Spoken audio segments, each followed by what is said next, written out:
Alright, we're here. We're going to check out some old world architecture. Just look at these columns.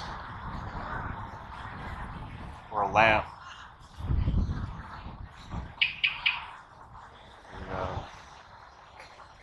Statues, and this was made 100 years ago, the dawn of the 20th century. Apparently, Eastern Europe was poor and undeveloped, and yet now they make this. No questions asked.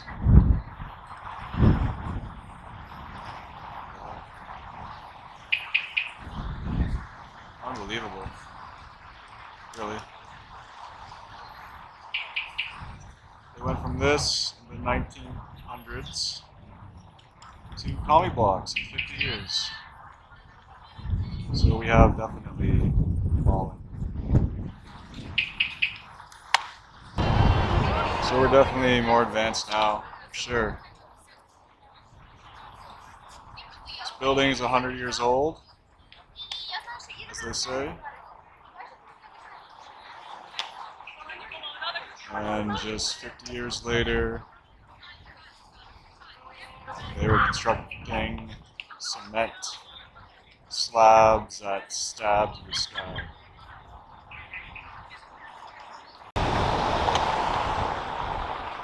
So yeah, this is the Lviv National Theater and Opera House. Here we see a guy here. I don't know what his deal is.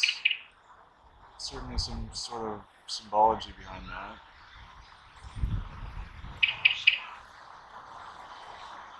They have statues, they have wings on the top. There's no wings on the bottom though.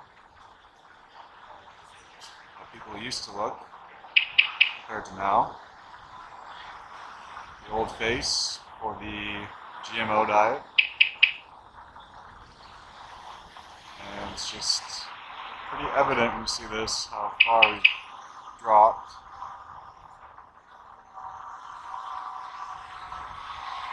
The saddest thing about this is you see this, and then McDonald's is right fucking there. That's the saddest thing about this. Here's another nice building. As you can see, in comparison to the last one, you can see it's an imitation. It's not nearly as advanced as it used to be, but still there's like a appreciation. This one too feels like it's trying to be like the Opera House, but it's just not quite cutting it. It's appreciating the past, but not what the old world was. It's aspiring to be the old world. Alright, saw the old world, and here is the glorious new one.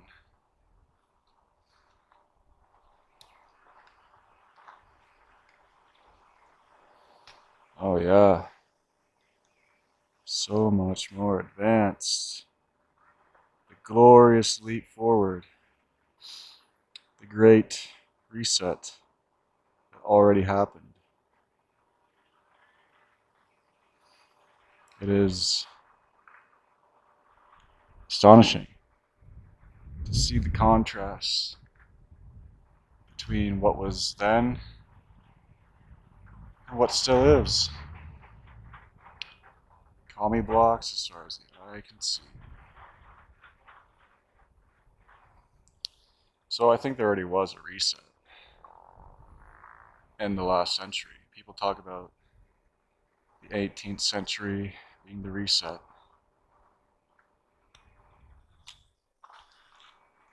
But the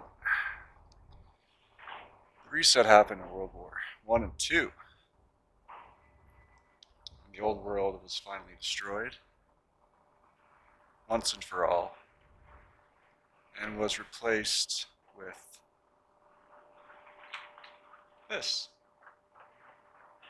Now it's not all bad, there's still some nice buildings, and not all of it is dystopia down there, but a lot of it is. So we see that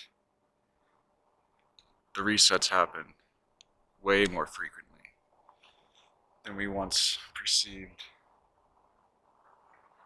I mean, every 50 years, really, if we want to look at history. What they tell us happened anyway. Here I see an advanced architectural civilization, and as you sprawl outward, it becomes bleak and uniformed and less advanced and draining. When you're over there, it's not fun. You don't feel empowered. But when I was at the Opera House, as they say it is, you feel energized, you feel powerful, you feel like you want to live in the world that is around you. And when you are there, you feel like you want to not live in the world that is over there. But it's all done for a reason, really. Because I think they have to do it every so often. Because people start to wake up, they start to question the narrative, they start to question what was going on before, and asking ourselves, why can't we build buildings like that now? Why can't we build buildings like that now? We're richer, apparently. We're smarter, apparently. We're more technologically advanced, apparently. But we aren't. It's just a story we tell ourselves. Now we call it Tartaria, we call it Atlantis, we call it whatever we want to call it, Hyperborea. It's just a label for something that was better in the past than it is now. And the uniformity of it all, the Greco-Roman, quote unquote, style that's everywhere, in every century. They keep building the same type of building. Like the Opera House was apparently built in the 1900s, 1901 or 1902, in the same style as Rome in Eastern Europe. It's just so hard to see. And look at this.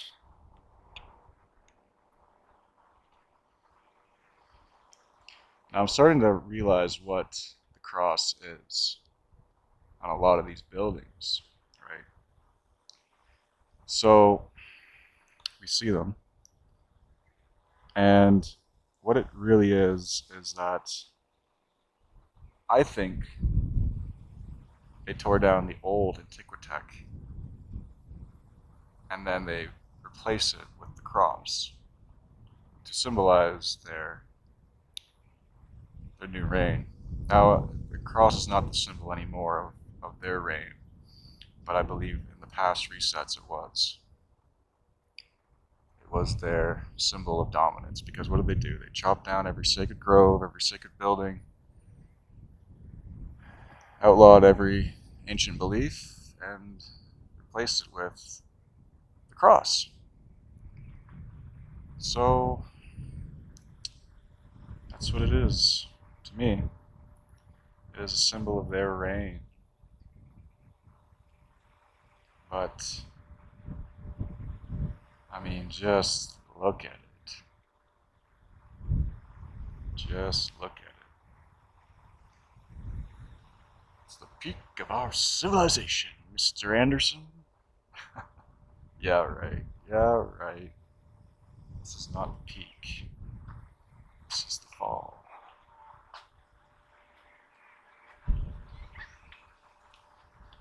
And what do we have?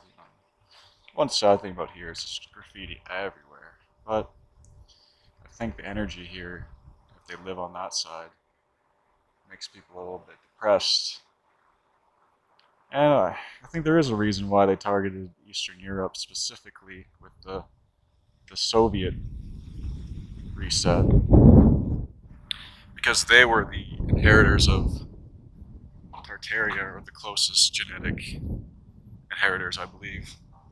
I think that's why they were so targeted last century, and we don't even learn about what happened in the Soviet Union and the West. We're taught a little blurb in high school, and then that's about it. We don't learn about the mass killings and the oppression and the NKVD, and SMERSH, and the gulags. But I think they had to really clamp down in Eastern Europe to make sure they got a hold of all the history that was here and hide it, hide the people, their true heritage. Tell everyone that they're just oh, these people are just poor. They're just unadvanced people who are poor and sad and depressed because they're poor. And they can't do anything, and it's just, it's poor and it's always been poor. And that's just not the case at all. It's not the case. It's a bunch of BS. If we look at Eastern Europe, it would have been really the yoke of what they call Tartaria, Hyperborea, the old world. And yeah, it's just obvious to me.